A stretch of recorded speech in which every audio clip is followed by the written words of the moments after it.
నమస్కారం. నా పేరు డాక్టర్ షగుఫ్తా. నేను న్యాచురోపతి డాక్టర్ని. మోకాలు నొప్పులండి.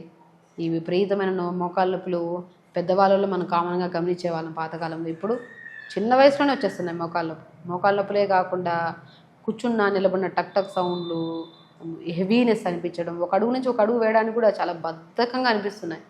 చాలామంది ఇదేదో ప్రాబ్లం అని చెప్పి హాస్పిటల్కి వెళ్తే ఎక్స్రే తీస్తే లిగమెంట్ ప్రాబ్లం ఉందంటారు, లిగమెంట్ టియర్ అంటారు, గుజ్జు తగ్గిపోయింది అంటారు, లేదంటే జాయింట్కి జాయింట్ మధ్య ఇన్ఫ్లమేషన్ ఎక్కువైపోయింది అంటుంటారు.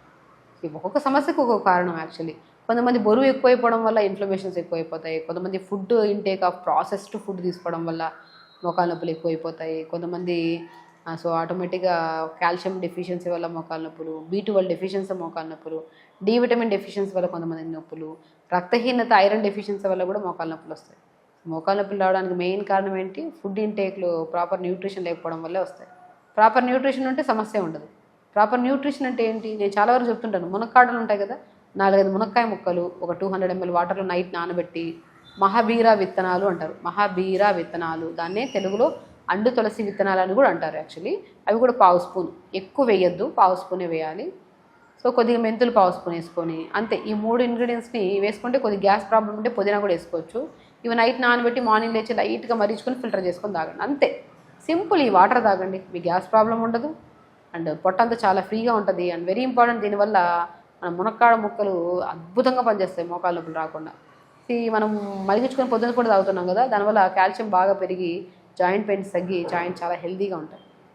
అండ్ ఫుడ్ విషయానికి వస్తే మనము ఆయిల్స్లో కూడా ప్రాసెస్డ్ ఆయిల్స్ కాకుండా గానుగ నూనెలు తెప్పించుకొని వంట వండుకోవడము, అండ్ ఈ బయట జంక్ ఫుడ్లు, ప్రాసెస్డ్ ఫుడ్లు, ప్రాసెస్ మీట్స్ అవన్నీ తీసుకోకపోయి మంచిగా మునగాకు, బచ్చల కూర, మెంతి కూర, తోటకూర, ఇవి రెగ్యులర్గా వెజిటబుల్స్లో ఆకుకూరలో యాడ్ చేసుకొని మనం రెగ్యులర్గా తీసుకోవడము.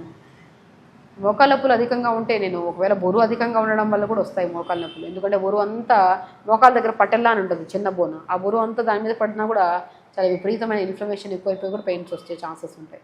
అది రాకుండా ఉండాలంటే మనం ఏం చేయాలి? మనం మోకాల్ని ప్రొటెక్ట్ చేసుకోవాలి. అది రాకుండా ఉండాలంటే బరువు తగ్గాల్సిందే. బరువు తగ్గాలంటే ఏమేమో చేస్తాం మేడం, బరువు తగ్గట్లేదు అంటారు. చేయాల్సింది చేయట్లేదు. ఇక్కడ క్వాంటిటీ ఆఫ్ ఫుడ్ తక్కువ తిని, టైంకి తిని, అది కూడా పర్టికులర్గా టైంకి పడుకుంటున్నారా లేదా ఇంపార్టెంట్, వాటర్ బాగా తాగుతున్నారా లేదా ఇంపార్టెంట్. కొంతమంది మోకాలు నొప్పులు ఉన్నాయి, బరువు తగ్గమన్నారని చెప్పేసి పెద్దవాళ్ళు ఏం చేస్తారు? తినడమే ఆపేస్తారు. అసలు తినడమే ఆపేయడం వల్ల ఉండాల్సిన దానికంటే డబల్ కూటాన్ అవుతారన్న విషయం తెలియట్లేదు. గ్యాస్ ఎక్కువ నిండిపోతుంది తినకపోతే, దానివల్ల హెవీ అయిపోతారు body. So quantity of morning breakfast లిమిట్గా, మీరు 4 ఇడ్లీలు తింటారో దాంట్లో 2 ఇడ్లీలు తినండి. లంచ్ ఎక్కువ తినే వాళ్ళ క్వాంటిటీ ఆఫ్ రైస్ తక్కువ ఇచ్చి కర్రీస్ ఎక్కువ తీసుకోండి.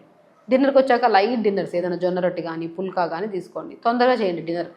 పడుకునే ముందు తిని పడుకున్నా కూడా బరువు పెరిగిపోతాం. 6 సూర్యాస్తమం అయిపోయే లోపల డిన్నర్ అయిపోవాలి, అన్ని సమస్యలు పోతాయి. సో ఇదే క్వాంటిటీ ఆఫ్ ఫుడ్, క్వాంటిటీ తగ్గించి మంచి ఫుడ్, ఆకుకూరలు, వెజిటబుల్స్, నట్స్ కొద్దిగా ఎక్కువగా ఉండేటట్టు చూసుకుంటే బరువు తగ్గుతాం, ఇన్ఫ్లమేషన్ తగ్గుతుంది. అండ్ ఆటోమేటిక్గా బరువు తగ్గడం వల్ల మోకాలు నొప్పులు కూడా పోతాయి మనకి. సో అలా బరువు తగ్గించుకోవచ్చు.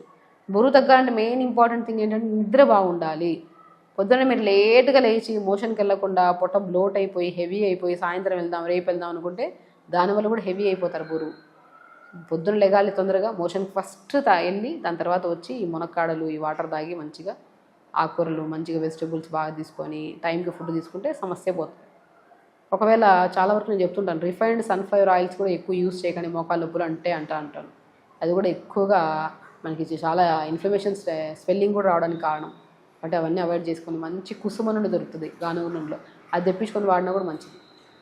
వాళ్ళు మోకాలు నొప్పులు అధికంగా ఉంటే నేను ఒక మిరాకిల్ ఆయిల్ చెప్తాను మీకు, బాగా గుర్తుపెట్టుకోండి. కొద్దిగా నువ్వుల నూనె తీసుకోండి. వామ్ పువ్వు అని దొరుకుతుంది ఆయుర్వేద షాప్స్లో, ఎక్కడైనా దొరుకుతుంది మంచిగా. పుదీనా పువ్వు అని దొరుకుతుంది. కర్పూరం అని దొరుకుతుంది. కర్పూరం ఎట్లా ఇంట్లో ఉంటుంది కదా. ఈ మూడింటిని ఆయిల్లో వేసేసుకొని వేసిన వెంటనే కొద్దిగా వాటర్ లాగా బాగా డైల్యూట్ అయిపోతుంది ఆయిల్ని మోకాల కిందన మోకాల పైభాగంలో మంచిగా రాసుకోండి. 100% మీ మోకాల నొప్పులు తగ్గుతాయి. మళ్ళీ రిపీట్ చేస్తున్నాను, వాము పువ్వు, పుదీనా పువ్వు, కర్పూరం ఒక 50 గ్రాములు తీసుకొని 150 ml అంటే 150 ml ఆయిల్లో వేసేసండి ఇవన్నీ మూడింటిని. అలా వేస్తే ఘాట్ వచ్చేస్తుంది ఆయిల్ని మంచిగా మోకాల కిందన మోకాల పైభాగంలో రాసుకున్నా కూడా మోకాల నొప్పులు తగ్గుతాయి. ఇంకా బెస్ట్ థింగ్ ఏంటంటే, ఈ ఆయిల్ అప్లై చేసే ముందు ఒక ఐస్ ముక్క తీసుకోండి. ఒక ఐస్ ముక్క తీసుకొని మోకాల కిందన పైన మంచిగా ప్లెయిన్ ఐస్ క్రీమ్ ముక్క తీసుకొని రాసుకుంటే కొద్దిగా మంచిగా బ్లడ్ సప్లై ఇంక్రీజ్ అవుతుంది. అప్పుడు ఈ ఆయిల్ రాస్తే దాని బెనిఫిట్ మీరు వితిన్ 3 daysలో చూడొచ్చు.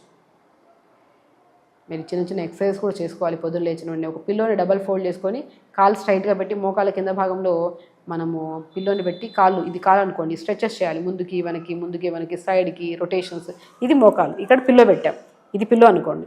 ఇలా స్ట్రెచెస్ చేయడం, ముందుకి వెనక్కి rotations, clock wise anti clock చేసినా కూడా మంచి ఎక్సర్సైజ్. ఈ మజిల్కి బాగా ఎక్సర్సైజ్ ఉంటుంది. దానివల్ల కూడా మోకాళ్ళ నొప్పులు రాకుండా కూడా మనం కాపాడుకోవచ్చు. వెరీ సింపుల్ టెక్నిక్స్ అండి. ఇవి చేస్తే మోకాళ్ళ నొప్పులు ఉండవు, న్యూట్రిషనల్ డెఫిషియన్సీ ఉండవు, బరువు ఉంటే బరువు తగ్గుతాం, ఫ్యూచర్లో ఎప్పుడు ఏ నొప్పులు రాకుండా మనం కాపాడుకోవచ్చు. సో ఖచ్చితంగా చేయండి. హెల్తీగా ఉండండి, హ్యాపీగా. నమస్కారం.